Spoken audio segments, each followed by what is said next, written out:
Hi friends, welcome to my YouTube channel. সকল দর্শক বন্ধুকে বরাবরের মতো স্বাগতম জানাচ্ছি আমার ইউটিউব চ্যানেলে। আর যা নতুন বন্ধু তাদেরকে আমন্ত্রণ জানাচ্ছি চ্যানেলটি সাবস্ক্রাইব করে পাশে থাকার জন্য। সো বন্ধুরা, আমি রিকোয়েস্ট করছি সবাইকে ভিডিওটি সম্পূর্ণ দেখে ভিডিওটি লাইক এবং শেয়ার করে পাশে থাকার জন্য।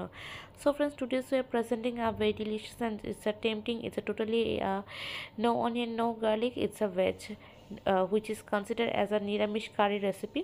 তো বন্ধুরা, আজকের এই রেসিপিটি আমি দুটোভাবে দেখাচ্ছি। একটি হচ্ছিল ভাজা বা বড়া হিসেবে, যেটা কিনা আমরা চায়ের স্ন্যাক্সের সাথেও খেতে পারি।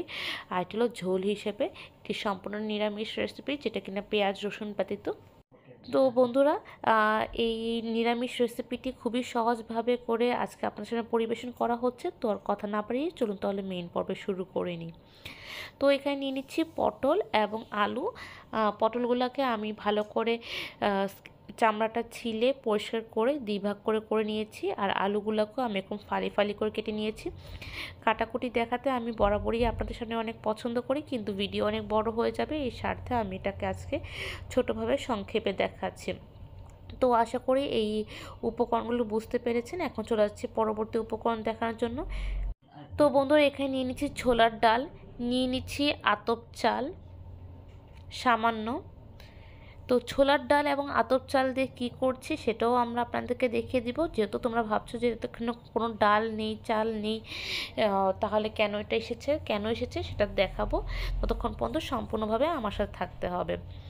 তো আমি ছোলা ডালটাকে ভালো করে বেশ খানিকক্ষণ ভিজিয়ে রেখেছি, প্রায় 4 থেকে 5 ঘন্টার মতন। তো ভিজিয়ে এবং তার সাথে আমি এখানে আতপ চালও নিয়েছি। দুটোই আমি সমানভাবে ভিজিয়ে রেখেছি, তবে চাল কমক্ষণ ভিজিয়ে রাখলেও চলে। তো ডালটাকে আমি ব্লেন্ডারে দিয়ে দিচ্ছি।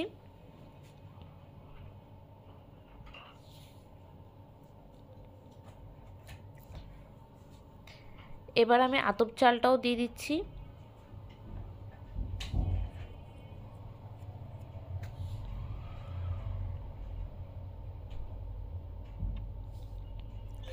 এখন এটাকে সুন্দরভাবে ব্লেন্ড করে নিচ্ছি বন্ধুরা।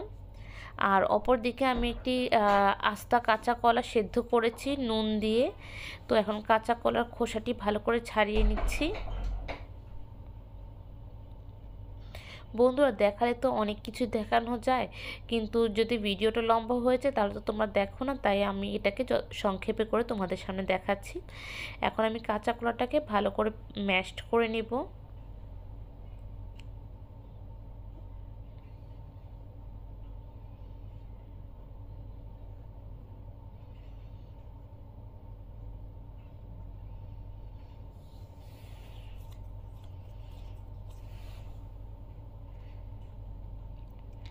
তার সাথে দিয়ে দিচ্ছি ওই ডাল এবং চালের যে পেস্টটি,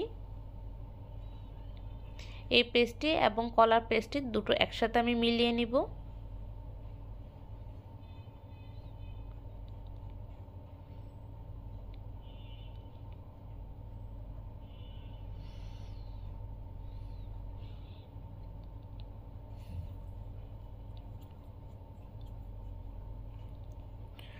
ভালো করে মিলিয়ে নেবার পর এখন আমি এখানে প্রয়োজনীয় উপকরণ দিয়ে দিচ্ছি পরিমাণ মতো নুন, দিয়ে দিচ্ছি সামান্য হলুদের গুঁড়ো,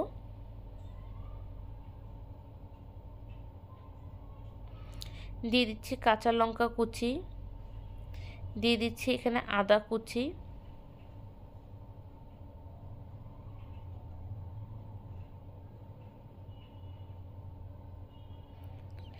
দিয়ে দিচ্ছি এখানে রোস্টেড কিউমিন এবং কোরিয়ান্ডার পাউডার। আর বন্ধুরা, এই পর্যায়ে দিয়ে দিচ্ছি সামান্য কালো জিরে,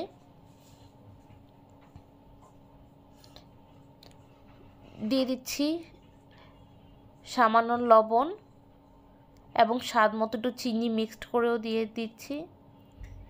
দিয়ে এটাকে ভালো করে মিক্সড করে নিব।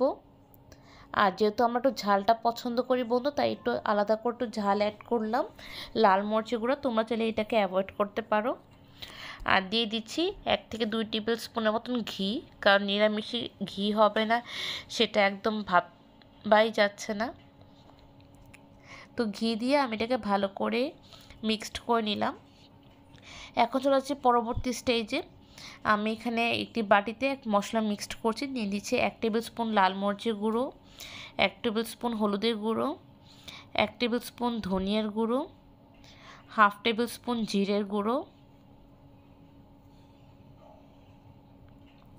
দিয়ে দিচ্ছি পরিমাণ মতো নুন, দিয়ে দিচ্ছি 1/2 টেবিল স্পুন আদা বাটা, দিয়ে দিচ্ছি পরিমাণ মতন জল, দিয়ে এটাকে ভালো করে মিক্সড করে নিচ্ছি যাতে কোনো রকম দলা না পেকে থাকে। এরপর চলে যাচ্ছি পরবর্তী স্টেজে। আমি কড়াইটি ভালো করে গরম করে আমি এখানে সামান্য পরিমাণ তেল দিয়েছি, 3 থেকে 4 টেবিল স্পুনের মতন। এখন এটাকে গোল গোল বড়া আকারে শেপ করে আমি এটাকে কড়াইতে দিয়ে দিচ্ছি। আর বন্ধু, তোমরা সবাই জানো যে এই ধরনের ভাজা পোড়াগুলো ঠিক কীরকমভাবে করতে হয়, এবং এটা সম্পূর্ণভাবে এটি হালকা বাদামি বা গোল্ডেন ব্রাউন কালার আসার আগ পর্যন্ত এটাকে ভাজা ভাজা করতে হবে, এপিঠ ওপিঠ দুপিঠ সুন্দরভাবে করে। আর এটা কিন্তু খুব কম তেলেই ভাজা হয়, তাই তোমরা দেখতে পাচ্ছ আমি কম তেলের মধ্যে আমি কিন্তু বেশ 7-8টার মতন দিয়ে ভাজা ভাজা করে নিচ্ছি। তবে হ্যাঁ, অতিরিক্ত হলে পরবর্তী ব্যাচে তোমরা এটা চলে যাবে। তো হালকা যখন বাদামি রঙের হয়ে যাবে তখন আমি এগুলোকে 1 বাই 1 করে ফ্লিপ করব আর সুন্দরভাবে ভাজা করব। যদি এটা বড় আকারে তোমরা খেতে চাও তাহলে একটু কড়া করে ভাজতে হবে, যেটা কিনা হতে পারে তোমাদের চায়ের স্ন্যাক্স সন্ধেবেলায়, বা এমনিও তোমরা চাইলে খেতে পারো। আর যদি তরকারির মধ্যে করতে নাও তাহলে এটা হালকা বাদামি বর্ণের হলেই তখন আমি এগুলোকে প্লেটে স্থানান্তরিত করে নিব, যেভাবে করে তোমরা দেখতে পাচ্ছ। তো সেটাই বলছিলাম বন্ধুরা, একটা তো হচ্ছিল তোমাদের কাঁচা কলার কোফতা, যেটা কেন বড় আকারে দেখাচ্ছে, আর একটা হচ্ছিল কাঁচা কলার কোফতা তরকারি, যেটা কিনা আমি এখন কন্টিনিউ করব। তো এখন সবগুলো বড়া ভাজার পর আমি চলে যাচ্ছি পরবর্তী স্টেজে। তো পরবর্তীতে আমি যেটা করছি সেটা হচ্ছিলো আলুগুলো যে ফালি ফালি করে কেটেছি সেগুলো তেলে ভেজে নিচ্ছি সামান্য হলুদ এবং নুন দিয়ে। এভাবে করে সুন্দরভাবে একটি গোল্ডেন বাদামি করে ভাজার পর এখন দিয়ে দিচ্ছি আমি পটলগুলো। তো পটলগুলো ঠিক একইভাবে করে আমি ভেজে নেব এবং তার সাথে একটু সামান্য পরিমাণ নুন দিয়ে দিচ্ছি বন্ধুরা।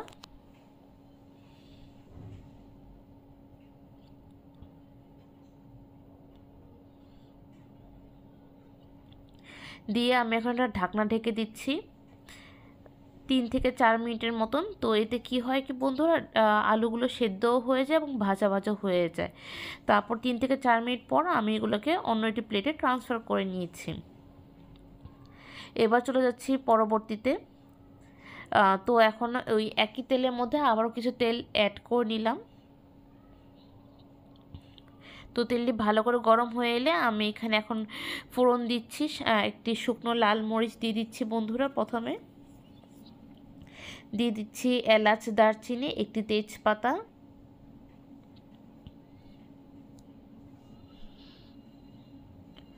এবার করে 15 থেকে 20 সেকেন্ড পর দিয়ে দিচ্ছি জিরে এবং কালো জিরে দিয়ে দিচ্ছি।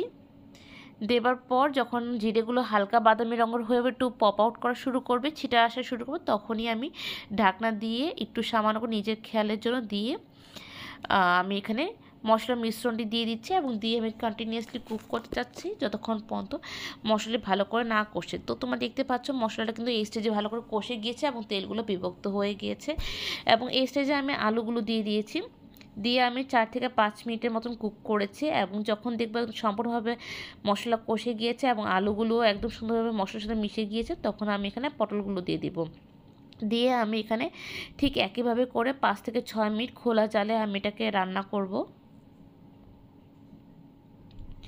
এবং 5 থেকে 6 মিনিট পর আমি এখানে ঝোলের জন্য জল অ্যাড করছি। দিয়ে আমি এটাকে ঠিক আবারও 5 থেকে 6 মিনিটের মতন কুক করছি, যতক্ষণ পর্যন্ত বড় বড় বলক আকারে না আসছে, মানে হচ্ছে ঝোলটি ভালো সেদ্ধ না হয়ে আসছে। তো এই পর্যায়ে আমি দিয়ে দিচ্ছি সামান্য চিনি স্বাদ ব্যালেন্স করার জন্য, দিয়ে দিচ্ছি ভাজা জিরের গুঁড়ো। যেহেতু আমি এখানে শুরু থেকে শেষ পর্যন্ত আমি ভাজা জিরের গুঁড়ো দিয়েছি, তোমরা ওইটা ফলো করবে। আর সেই ভেজে রাখা কলার কোফতাগুলো আমি এখানে অ্যাড করে দিয়েছি বন্ধুরা। দিয়ে আমি এখানে আরও 5 to 6 মিনিটস কুক করছি, এবং শেষে লাস্ট নট লিস্ট আমি এখানে দিয়ে দিচ্ছি 1 থেকে 2 টেবিল স্পুনের মতন ঘি। আর দেখো বন্ধুরা, এই সেই কাঁচা কলার কোফতা কারি রেসিপিটি একদম রেডি, ঝটপট রেডি হয়ে গেল, এবং গরম গরম এই রেসিপিটি ভাতের সাথে খেতে অত্যন্ত অত্যন্ত ভালো লাগে। তো নিরামিষ দিনে আমরা সবসময় একটি নিরামিষ রেসিপি খুঁজে থাকি, তো একই রকম নিরামিষ রেসিপি খেতে আমাদের একটা বোরিং এসে পড়ে। তো আমার এই একই চেষ্টা থাকে যতটা একটু ভিন্ন রকমভাবে বা অন্যরকম স্বাদে করে তোমাদের সামনে পরিবেশন করার জন্য। তো বন্ধুরা, তোমাদের আজকের রেসিপিটি কেমন লাগলো অবশ্যই জানাবে, আর তোমাদের প্রতিটি মন্তব্য আমাদের উৎসাহের কারণ হয়ে থাকে, এবং ভিডিওটি লাইক করতে অবশ্যই ভুলবে না। তো বন্ধুরা, আজকের এই রেসিপিটি এখানেই রইলো, আবারও দেখা হবে অন্য একটু রেসিপিতে অন্যরকম কথোপকথন নিয়ে। ততক্ষণ পর্যন্ত সুস্থ থেকো, ভালো থেকো এই কামনা করি। তো সবাইকে tata, bye bye and take care.